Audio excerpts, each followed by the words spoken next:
রাধে রাধে বন্ধুরা, বাংলা ধর্মকথা চ্যানেলের নতুন একটি পর্বে সকলকে জানাই অনেক অনেক স্বাগত। আজ আমি আপনাদের 1431 বঙ্গাব্দ ইংরেজি 2024 সালের মোক্ষদা একাদশী ব্রত কবে পালিত হবে এবং এই একাদশী ব্রতের পালনের সঠিক সময়সূচি কী রয়েছে সে ব্যাপারে বিস্তারিতভাবে জানাবো। তার সাথে জানাবো মোক্ষদা একাদশী ব্রতের মাহাত্ম্য কথা। আসুন বন্ধুরা, এই সমস্ত কিছু জেনে নেওয়া যাক। বাংলার 25শে অগ্রহায়ণ 1431 ও ইংরেজি 11ই ডিসেম্বর 2024 বুধবার পালিত হবে মোক্ষদা একাদশী ব্রতের উপবাস। এই দিন গোস্বামী মতে একাদশীর উপবাস। তবে পরদিন অর্থাৎ 26শে অগ্রহায়ণ ইংরেজি 12ই ডিসেম্বর 2024 বৃহস্পতিবার পালিত হবে নিম্বার্ক সম্প্রদায় মতে মোক্ষদা একাদশীর উপবাস। এখন একাদশী ব্রতের উপবাস কখন আরম্ভ আর কখন সমাপ্ত হবে জেনে নেওয়া যাক। একাদশী তিথি আরম্ভ হবে বাংলার 24শে অগ্রহায়ণ ইংরেজি 10ই ডিসেম্বর 2024 মঙ্গলবার রাত্রি 12টা বেজে 58 মিনিট গতে, আর একাদশী তিথি সমাপ্ত হবে পরদিন অর্থাৎ 25শে অগ্রহায়ণ 1431 ও ইংরেজি 11ই ডিসেম্বর 2024 বুধবার রাত্রি 10টা বেজে 37 মিনিটে।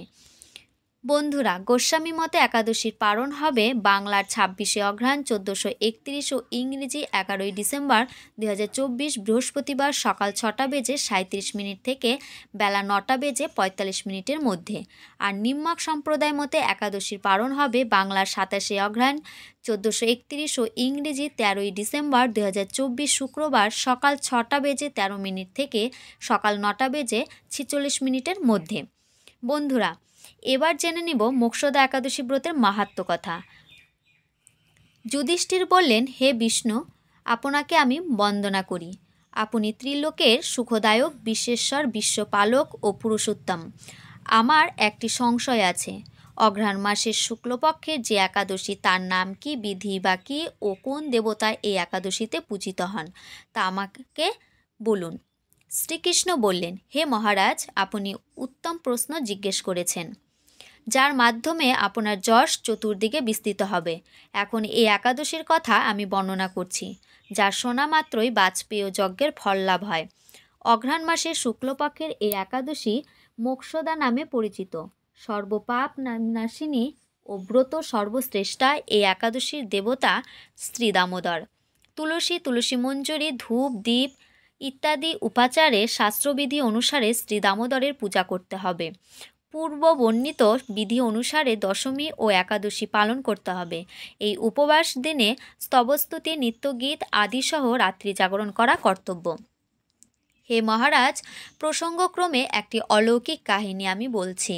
মনোযোগ দিয়ে এই ইতিহাস শ্রবণ মাত্রই সর্বপাপ ক্ষয় হয়। যে পিতৃপুরুষেরা নিজ নিজ পাপে অধোজনি প্রাপ্ত হয়েছে, এই ব্রত পালনে পুণ্যফল বিন্দুমাত্র তাদেরকে দান করলেও তারাও মুক্তিলাভের যোগ্য হয়। কোনো এক সময় মনোরম চম্পকনগরে বৈখানস নামে এক রাজা ছিলেন। তিনি ছিলেন সমস্ত বৈষ্ণব সদ্গুণে বিভূষিত। প্রজাদের তিনি পুত্রের মতো পালন করতেন।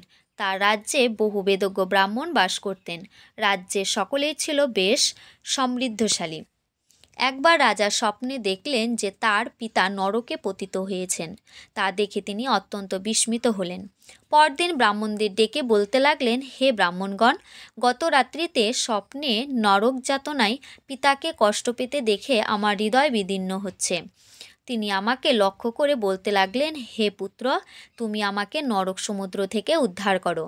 তার সেই অবস্থা দেখে আমার অন্তরে সুখ নেই। আমার এই বিশাল রাজ্যে স্ত্রী পুত্র কিছুতেই আমি শান্তি পাচ্ছি না। কি করি, কোথায় যাই, কিছুই বুঝতে পারছি না।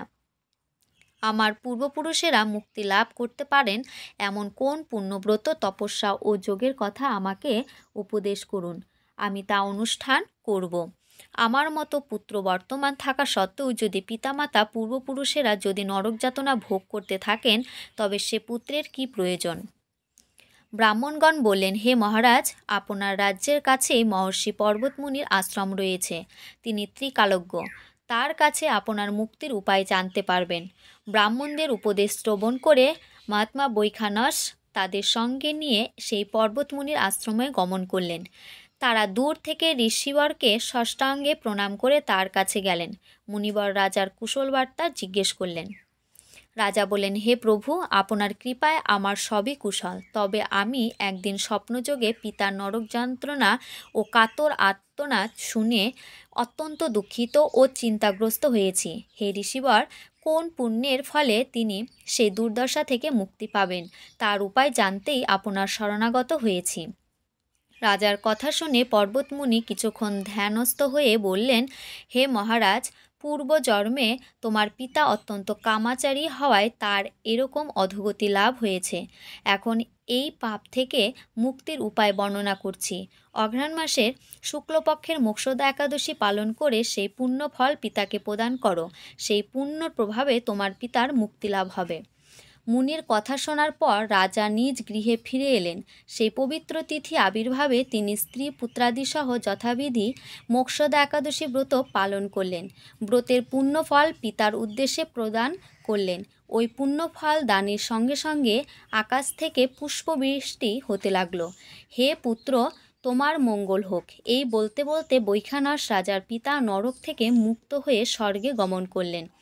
হে মহারাজ যুধিষ্ঠির, যে ব্যক্তি এই মঙ্গলদায়িনী মোক্ষদা একাদশীর ব্রত পালন করে তার সমস্ত পাপ বিনষ্ট হয় এবং মৃত্যুর পর মুক্তি লাভ করে। এই ব্রতের পূর্ণ সংখ্যা আমিও জানি না। চিন্তমণির মতো এই ব্রতটি আমার অত্যন্ত প্রিয়। এই ব্রতর কথা যিনি পাঠ করেন এবং যিনি শ্রবণ করেন উভয়েরই বাজপেয়ী যজ্ঞের ফল প্রাপ্ত হন। রাধে রাধে বন্ধুরা, এই ছিল মোক্ষদা একাদশী ব্রতের মাহাত্ম্য কথা।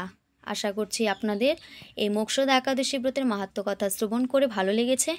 ভিডিওটি যদি ভালো লেগে থাকে লাইক, কমেন্ট, শেয়ার, সাবস্ক্রাইব করে আমাদের চ্যানেলের পাশে থাকবেন। ভিডিওটি দেখার জন্য অসংখ্য ধন্যবাদ।